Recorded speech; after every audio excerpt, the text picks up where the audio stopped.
Bueno, colegas, bienvenidos al canal. En esta ocasión pues voy a enseñar por petición de un suscriptor cómo encontrar las líneas de backlight de la pantalla. Mira, ahí vemos el conector de la pantalla, ese es el conector de la parte del táctil, ese es el integrado del táctil, y del otro lado vemos dos cables en los cuales está el ánodo y el cátodo. Eso hace referencia a la entrada de voltaje de las luces LED de la pantalla. Tanto eso como el táctil se comunican completamente en el conector de la pantalla, y ese conector llega a la placa base. Este teléfono pues no sirve, pero simplemente es un ejemplo. La idea que yo hice, o lo que yo hago, fue para facilitar en el video, fue soldar dos cables acá donde aparece la A de ánodo y la K de cátodo. El ánodo es el voltaje positivo, por ahí es donde entra el voltaje para encender los LED.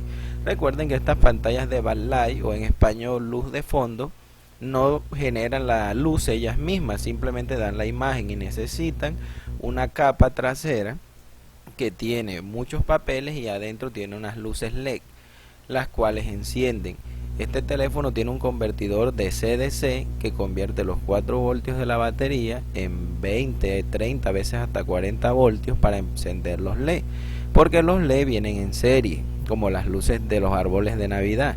Entonces cada LED son como de 3 voltios, y estar en serie para poder encender tienen que, si tienen 10 LED y son de 3 voltios, tienen que llegar a 30 voltios para encender. Y eso lo hace el teléfono. Ahí podemos ver las luces LED, que son unos pequeños foquitos que son los que alumbran y dan el brillo. ¿Qué pasa cuando nosotros en el teléfono bajamos el brillo? El teléfono lo que hace es enviar un voltaje menor. Los LED, como tienen menos voltaje, alumbran menos, y por ende también ahorran batería porque no necesitan mucho voltaje para encender. Entonces después de eso lo que hacemos es, ya habiendo identificado eso, conectamos la pantalla al teléfono. ¿Con el fin de qué? Con el fin de identificar el circuito de backlight cuando tengamos algún problema de backlight y no tengamos el esquemático, por ejemplo.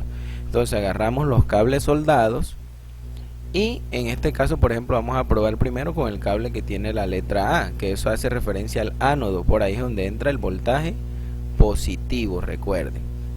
Este voltaje, cuando el teléfono tiene la batería conectada, y eso simplemente es de 4 voltios o del voltaje de la batería como tal.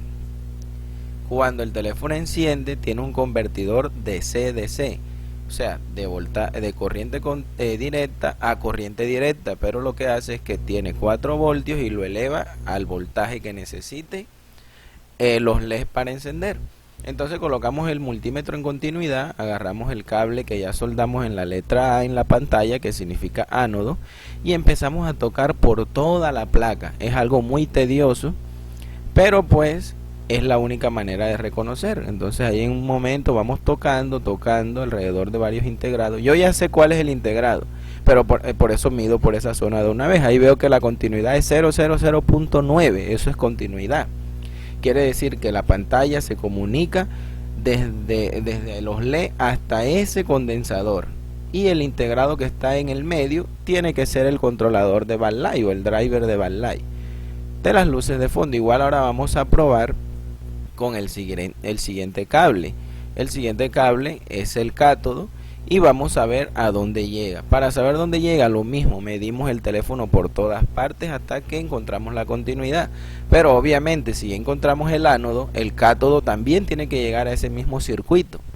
Entonces lo que hacemos es medir alrededor de ese circuito hasta que encontremos continuidad. Ahí vemos continuidad 0.005, quiere decir que esa es continuidad y llega a ese otro condensador. Si vemos ahí como el multímetro nos marca continuidad, y al lugar donde llega, esa es exactamente a ese condensador. Quiere decir que ahí confirmamos que el controlador de backlight es ese integrado que está ahí, y esa zona como tal. Si tenemos algún problema de luz en pantalla, lo que tenemos que revisar es esa zona que vemos ahí.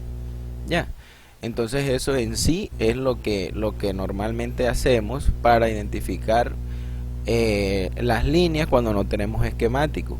Lo mismo podemos hacer con el táctil. Listo, en vez de soldar cables en el ánodo y en el cátodo, soldamos cables en el táctil, y así conseguimos a dónde llega el táctil.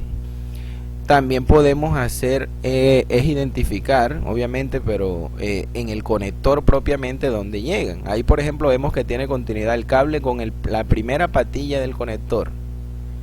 Entonces luego la podemos acomodar en la placa y ver dónde toca esa patilla del conector con la placa. Aquí pido disculpas porque no cuento con muchos recursos para tener como una grabación mejor, que se va más acercada mientras explicaba esto. Entonces decidí no usar el microscopio, sino usar una cámara como tal para que se vea un poco mejor. Igual la idea es esa, la esencia es esa, que nosotros desde la pantalla podemos soldar cables y verificar a dónde llegan en la placa, tanto sea el backlight como el táctil, y dar una solución a eso. Recuerden entonces que somos Electrocel, que vamos a seguir subiendo muy a menudo reparaciones y explicaciones como esta. Y si el video les sirvió de algo, por favor suscríbanse y denle me gusta. Y espero haber resuelto la duda que me planteó ese suscriptor. Entonces hasta luego.